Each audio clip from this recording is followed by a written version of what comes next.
All right, welcome to lesson 3 of phase 1, intro to smart money concepts. So now we're really getting into it here. So you should have everything set up. You should have your trading view set up and good to go. And before we get into actually how to trade these markets, what to look for, we need to understand what moves them. Okay, and that is smart money. And retail traders, which is what everybody else, they are dumb money. And at some point, I was dumb money as well. And it's because I didn't know who really moves the market, what goes on, how smart money really controls it. So I would be taking a trade that would get stopped out because the bank knew where my stop was, because I was trained to look at the market a certain way. And that's what the masses are trained to do. Because this whole market is not designed for you. You're not supposed to be able to sit down at your computer or open your phone and take trades in this market and make a living without contributing anything to society. You know, without working a regular job like they all want you to. So in order to minimize that, they do control the market, they move it and they manipulate it, and it's designed for you to lose all your money. Of course, I'm going to show you how to make a lot of money. So who moves the money, as I mentioned, who moves the market is smart money. And smart money is the central bank. Now, every country has its own central bank, and do not get central banks confused with commercial banks. So to give you Canada, for example, the Canadian Central Bank is the Bank of Canada, the BOC. The commercial banks in Canada are CIBC, RBC, Tangerine, President's Choice, TD, and others as well that I can't think of right now. Okay, but these are not the central banks. Those are actually the commercial banks.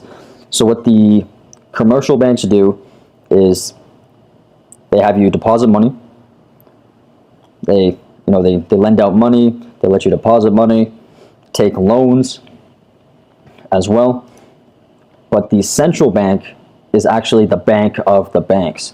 So if you're putting money in the bank, so if you're in Canada, if you're going to RBC or CIBC and you're putting money in the bank,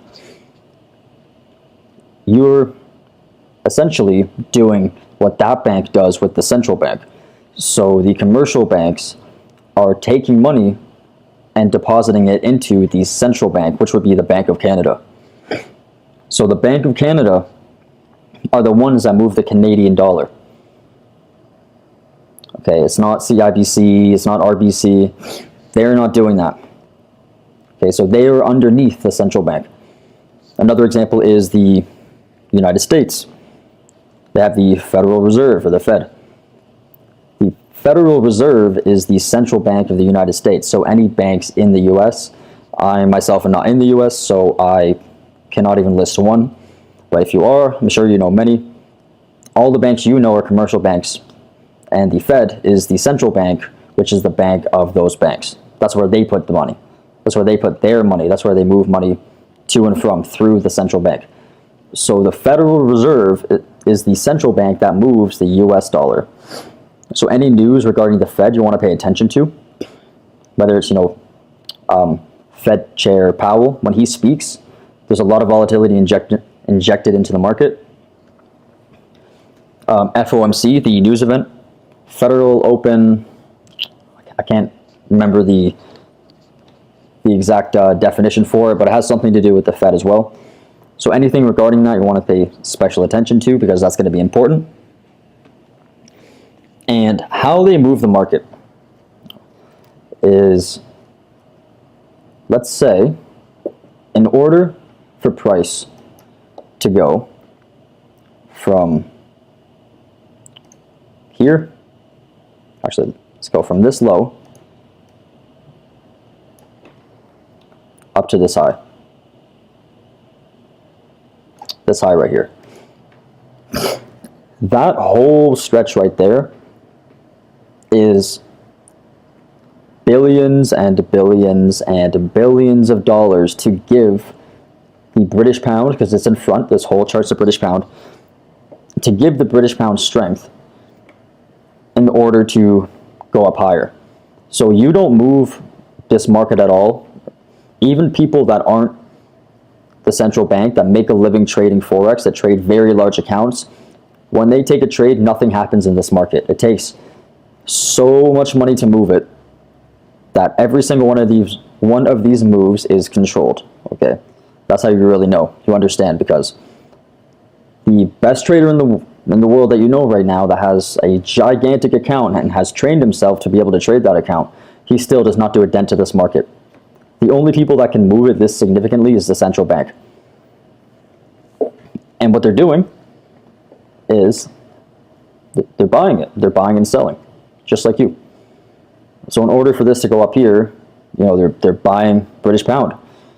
And then if it starts dropping, either they're buying the US dollar, or they're letting go of the British pound that they're holding, or both. But they're doing the same thing you are. Okay, now they're not margin trading. They're not trading on MT4 and cell phones or computers.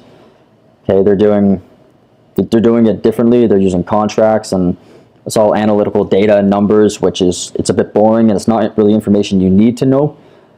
But just understand that they are buying and selling just like you. So have the perspective of thinking, if you were a bank and you wanted to design the whole ecosystem of the Forex market, it's a money market, so of course it's going to be manipulated. If you wanted to design it in a way to make everyone lose money, where would you move the price? Where would you send it? Would you make people do a certain thing or take a certain trade and then send price through that area and stop them out? That's what you need to train yourself to be able to think and see, because all of this that you see on the screen right here, all of this is controlled movement with an agenda behind it. Okay, so that is the basics of smart money. It's the central bank, and they're buying or selling their main currency in order to move the Forex market. Okay, so this concludes this video, and I'll see you in lesson 4.